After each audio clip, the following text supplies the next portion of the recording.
They're curbing inflation and saving taxpayers billions and billions of dollars every single day. And there's even under consideration a new concept where we give 20% of the DOGE savings to American citizens and 20% goes to paying down debt, because the numbers are incredible, Elon. So many billions of dollars, billions, hundreds of billions. And we're thinking about giving 20% back to the American citizens and 20% down to pay back debt and pay down debt, which is, if you look at value, if it were a real estate balance sheet, the debt is tiny, but we still want to pay it down. Doesn't matter. We don't look at it as a piece of real estate. It's America. We're going to get it down through intelligence, hard work, and, as Elon said, a word called caring. You have to care. By doing this, Americans will tell us where there's waste. They'll be reporting it themselves. They participate in the process of saving money. So many of the men and women in this room, as an example, they pay tremendous amounts of taxes. And here are just a few examples of where your money was going before I came along. These are just some of the, just taken at random. Oh, there are much worse examples than this. I was just looking at them before the speech, and I can tell you they were much worse. And there are some that are horrible, but I don't want to really say them because they're very, very embarrassing to people. Very, very embarrassing. And they're really something, but you'll be seeing it and you will be reading about it. But just some taken at random: $2 million for sex change operations in Guatemala, $20 million for Sesame Street performances in Iraq. $20 million, that's a lot of money. You know, I know what it costs to do those things. You get a cast over for $50,000, give them a couple of bucks tip, that's it, not 20 million. 20 million, that's Gone with the Wind on steroids. $101 million for 29 diversity, equity, and inclusion contracts at the Department of Education. Wow. And we've canceled all of these, saved all of this money. And again, this is just a small sample. This could go on. I could read them all day. $520 million for a consultant. I want to know, who is that consultant? To do ESG, that's environmental, social, and governance investments in Africa. $25 million to promote biodiversity, conservation, and illicit livelihoods by developing socially responsible behavior in Colombia. $40 million to improve the social and economic inclusion of sedentary migrants. Nobody knows what that even means. None of this stuff, everyone's trying to figure out, what the hell does it all mean? $42 million for social and behavior changes in Uganda. 40 million's a lot of newspaper ads in Uganda. $70 million for research of evidence-based solutions for development challenges. $10 million for Mozambique medical male circumcision. What does that mean? $2.3 million for strengthening independent voices in Cambodia. $14 million for improving public procurement in Serbia. $486 million to the Consortium for Elections and Political Process Strengthening, including $22 million for inclusive, participatory political process in Moldova, and $21 million for voter turnout in India. What do we need to spend $21 million for voter turnout in India? Wow, $21 million. I guess they were trying to get somebody else elected. Well, we ought to tell the Indian government, because when we hear that Russia spent about $2 in our country, it was a big deal, right? They took some internet ads for $2,000. This is a total breakthrough. $21 million for India elections. $29 million to strengthen the political landscape in Bangladesh. $20 million for fiscal federalism, and $19 million in addition to the $21 million for biodiversity conversion in Nepal. $1.5 million for voter confidence in Liberia. We need voter confidence too when you read this list. $14 million for social cohesion in Mali. $2.5 million for inclusive democracies in South Africa, $47 million for improving learning outcomes in Asia. Asia's doing very well. We don't need to give them money. And in another program, $50 million plus another $50 million for condoms for Hamas. You know about that? $100 million for condoms. Condoms. Does everybody know what a condom is? For Hamas, $100 million. And these are just some. I could read this list all day long. I just don't want to bore you. But these are just some, and not nearly as bad as others. And some are just, I just don't want to say them because they're too incendiary. We're also finding tremendous abuse, waste, and fraud in Social Security. Social Security is what's happening there is going to be one of the great potential scandals in history. On the program, there are over 4.7 million Social Security numbers from people from 100 years old to 109. Think of that. Now, over 100, there aren't a lot of people that make it. Hopefully, most of the people in this room will make it, but historically, you don't have thousands and thousands of people. But listen to this, 3.6 million people are on Social Security rolls from the age of 110 years old to 119. Do you think there are really that many?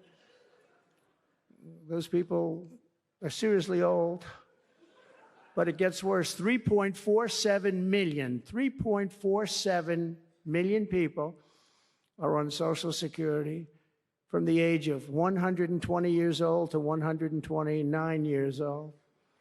3.9 million people are on the age of Social Security from 130 years old to 139 years old. Now, the all-time record, I heard, is a woman who was 127 years old. That's the record. A woman from a certain country where they have actually people that live pretty long, actually. And she was 127 years old. That's pretty old. But we're topping her by millions of people. 3.5 million people from the age 140 to 149 years old. 1.3 million people are on Social Security from the age 150 to 159. And over 130,000 people are on Social Security over the age of 160 years old, okay? Including 1,039 people. Think of it, over 1,000 people between the ages of 220 to 229. And one person between the age of 240 years old to 249. And the record topper, there is one person on Social Security who's 360 years old, which is approximately 110 years older than our country.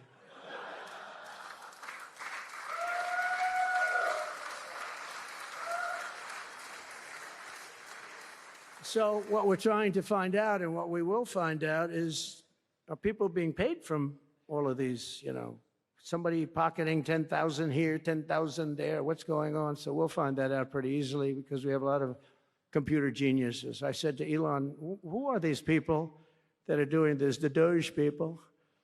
I said, who are they? Where do they come from? He said, well, number one, they love our country. Number two, they're really genius at computers. So nobody's going to fool them. When they go in, they see some bureaucrat that's scamming the country, and they try and talk about, you know, certain computer language. These people say, no, it doesn't work that way. These are people that have a natural ability as you know, brilliant computer people. It was very interesting when he told me that. I said, that's what you need today. But all of these scams have now been terminated. In addition, over the past month, we have effectively eliminated the U.S. Agency for International Development, which was funding much of this lunacy. We virtually shut down the out-of-control CFPB, escorting radical left bureaucrats out of the building and locking the doors behind them. What they were doing was so terrible. Where they were spending the money was so terrible. What we haven't looked at yet, but will be, is does the money come back to them? Because nobody can be stupid like that. And they're not stupid. They're smart, actually. And, you know, why are they doing that? does money come back to them? So we'll figure that out pretty easily, I think, and quickly. But I've ended all of the so-called diversity, equity, and inclusion programs across the entire federal government and private sector, and notified every single government DEI officer that their jobs have been deleted. They're all deleted. And it's interesting, even these companies that have tremendous amounts of money, a number of them just announced, Walmart, if you can believe it, they just announced that they're stopping. And, you know, these companies are writing off like $220 million. How can you spend that much money no matter what you're doing? If you're teaching something, you're going to have an instructor. You're going to talk. You're going to give them a book. Please read the book. You know, and then you find they spent $225 million on that. What's going on? And we were going in the wrong way. But we've also required that all federal employees must once again show up to work. It's a new phenomena, you know, since COVID. Show up to work in person like the rest of us. So, I mean, it doesn't work when you don't show up. And I see companies now are all going back to it. They're all going back. It's great. I watch some of the big business leaders saying we absolutely are going back. You can't work at home. They're not working. They're playing tennis, they're playing golf, or they have other jobs. But they're not working, or they're certainly not working hard. You could never build a company or a country with that. So we have a very strong policy, and if they don't show up to work, they get fired. And we're trying to make our government smaller but much stronger. And we have tremendous bureaucracy, but it's happening. And a lot of people are leaving, and in some cases leaving with pretty good offers. You know, you're paid 7 or 8 months and go out, find a job. But some of these people had jobs. They were actually working for us, but they also had other jobs. And those people, in theory, they have problems. I don't know if we're going to do anything about that. So we have other things to do, but they were working other jobs instead of working for us. So they were staying home working, but they were working other jobs, getting paid a lot of money, perhaps. We offered deferred resignation buyouts to all federal workers, resulting in more than 75,000 bureaucrats voluntarily surrendering their taxpayer-funded jobs. A lot of them are leaving because they don't want to be caught having the second job. Some are leaving because they didn't want to be in government any longer. And some are leaving because they didn't want to show up to work. They wanted to work outside of an office. And that's never going to work for anybody, including companies. Companies ought to get smart. You watch these companies where they do that. They start going bad. Nobody knows what's wrong with this company. Well, try getting the people back into the office where they can be cohesive and together. In less than a single month, the Department of Government Efficiency has already saved over this is just a short period of time, $55 billion. And we're just getting started. That's nothing compared to the numbers that you're talking about, right? We're ending trillions of dollars in waste, and it'll mean much lower inflation, lower interest rates, lower payments on mortgages, credit cards, car loans, and much higher stock markets. I think the stock market's going to be great. In other words, we will rapidly grow our economy by dramatically shrinking the federal government, and we have to do it.